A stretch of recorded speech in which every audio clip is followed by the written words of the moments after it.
Hola, Reddit, publicación original. Tengo 28 años y heredé la casa de mi abuelo hace 3 años, después de que falleció. Era una casa modesta pero sólida, en un vecindario tranquilo, nada lujoso, pero tenía alma. Él era un hombre muy bondadoso que prácticamente me crió, y lo amaba más que a cualquier otra persona de mi familia. Cuando era niño, pasaba fines de semana enteros allí, siempre con el olor de su loción antigua, el sonido del jazz en su estéreo, y la sensación de que alguien realmente se preocupaba por mí. Así que cuando me dieron las llaves después de su muerte, juré que cuidaría de esa casa como él lo hizo. Durante un tiempo viví solo, tenía un trabajo estable en IT, ahorraba dinero y mantenía todo en paz, pero cuando llegó la pandemia, todo se vino abajo. Me despidieron durante una ola de recortes y pasé meses batallando para encontrar algo estable, más o menos al mismo tiempo. A mi mamá la desalojaron de su renta por no pagar varias mensualidades. Mi hermana menor, de 22 años, dejó la universidad y andaba de sillón en sillón, sin trabajo y sin rumbo. Las dos vinieron a mí desesperadas, preguntando si podían quedarse, solo hasta que se acomodaran las cosas. No lo dudé, les dije que sí. Pensé que serían unas semanas, tal vez 2 meses a lo mucho. Al final de cuentas, la familia ayuda a la familia, ¿no? Eso fue hace más de año y medio. Lo que empezó como algo temporal se convirtió en otra cosa totalmente distinta. Mi mamá trató la casa como si fuera suya desde el momento en que entró, reacomodó la sala sin preguntarme, quitó las fotos de mi abuelo y las reemplazó con cuadros nuevos que compró en línea, y actuaba como si me estuviera haciendo un favor al hacer que el lugar se viera más vivo. Mi hermana no se quedó atrás, se desvelaba con la música a todo volumen, usaba mi cuenta de Netflix, y pedía comida con mi tarjeta. Dejaba su maquillaje regado en el lavabo, la ropa sucia en el pasillo, y los trastes sucios por días.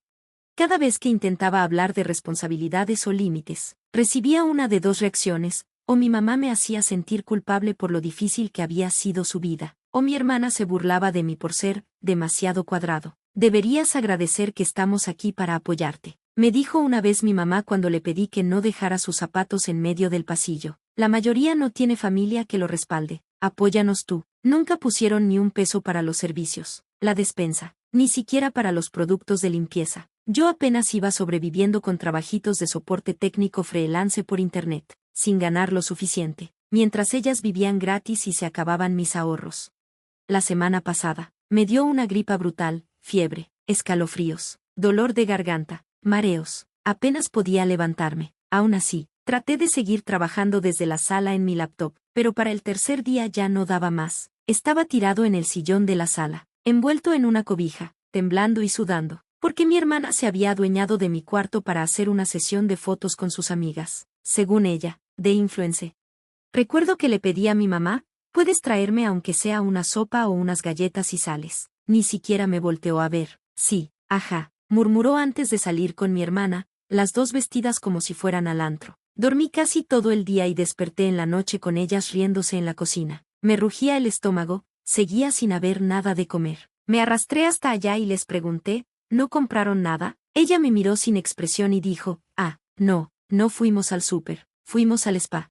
Tu hermana tuvo una semana difícil y necesitaba relajarse, agregó. ¿Un spa? Se habían gastado el último dinero de despensa que les di. Les dije que era todo lo que me quedaba del mes, en un día de spa para mi hermana, facial, manicure, masaje, todo el paquete, mientras yo estaba enfermo y con hambre en el sillón. No lo podía creer. Me quedé ahí, tambaleándome por el mareo, tratando de no gritar. Le pregunté por qué pensaba que eso estaba bien, y ahí fue cuando explotó. Deja de quejarte, ni siquiera nos ayudas. Me lo escupió como si yo fuera el parásito, y ahí fue cuando algo dentro de mí se rompió. Yo había hecho todo para ayudarlas, les abrí mi casa, pagué las cuentas, me tragué el orgullo, aguanté faltas de respeto, les di tiempo, y aún así, me trataban como si yo fuera el estorbo en mi propia casa. La miré directo a los ojos y le dije: esta es mi casa, se van. Ella me miró, luego se echó a reír con amargura. No duras ni una semana sin nosotras, dijo. Vas a rogar que regresemos cuando veas que no eres nada por tu cuenta. Patético. Mi hermana remató con una sonrisa burlona: suerte pagando las cuentas sin nosotras. El que está jodido eres tú, no nosotras. Se fueron caminando como si fuera una broma, como si pensaran que yo no iba a hacer nada, pero no estaba jugando.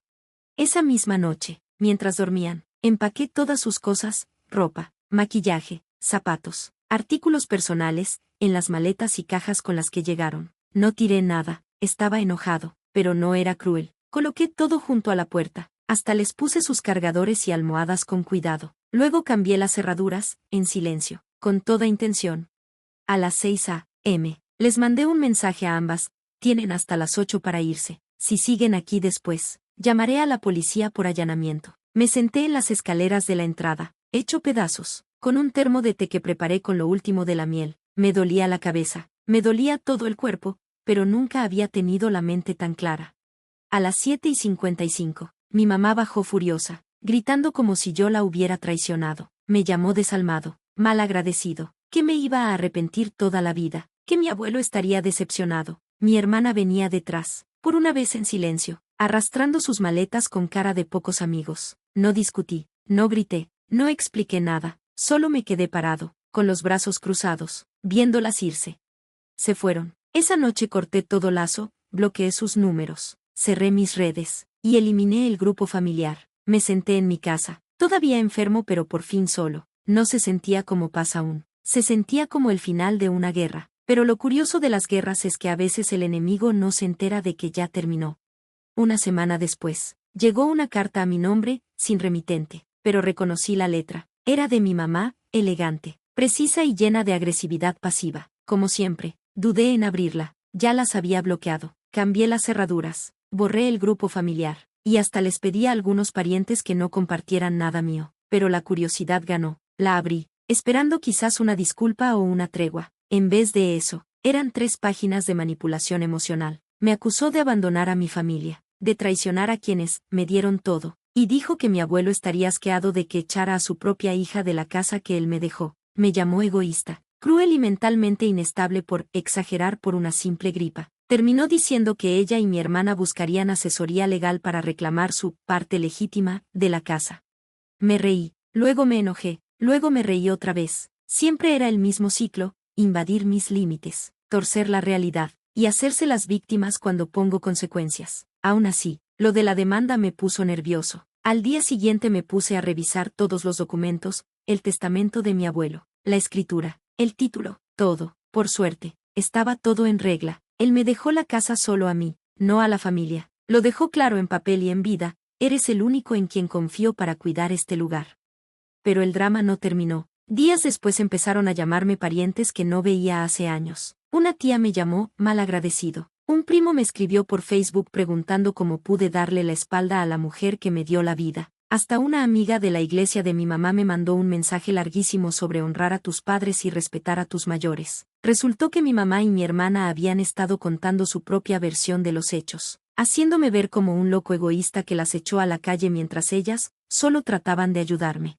Intenté ignorarlo, pero me empezó a pesar, no porque me importara lo que dijeran, sino porque ya lo conocía. Toda mi vida, mi mamá tenía una manera de hacerse la víctima, sin importar lo que realmente pasara. Cuando era niño y lloraba porque me abofeteaba por contestar, decía que yo la provoqué. Cuando quise irme a vivir con mi papá a los 13, dijo que era un malagradecido y le contó a toda la familia que yo era problemático. Cuando conseguí mi primer trabajo a los 16 y dejé de pedirle dinero, dijo que yo quería alejarme de la familia. Siempre reescribía la historia, y ahora lo hacía otra vez.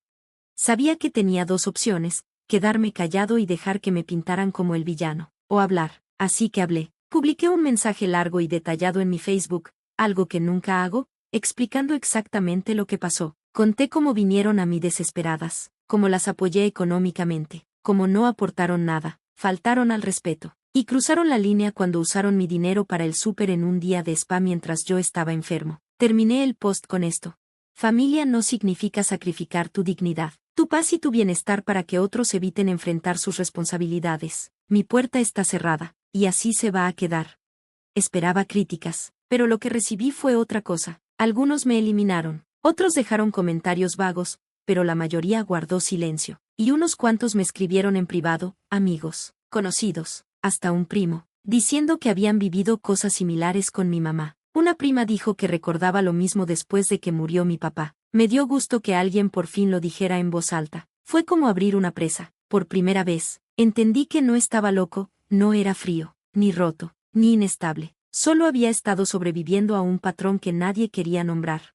Aún así, el desgaste emocional quedó. Algunas noches, la casa se sentía demasiado callada. Pasaba frente al cuarto vacío que antes mi hermana llenaba de ruido y desorden, y sentía una punzada extraña, no de arrepentimiento, sino de duelo, no por haberlas perdido, sino por nunca haberlas tenido realmente.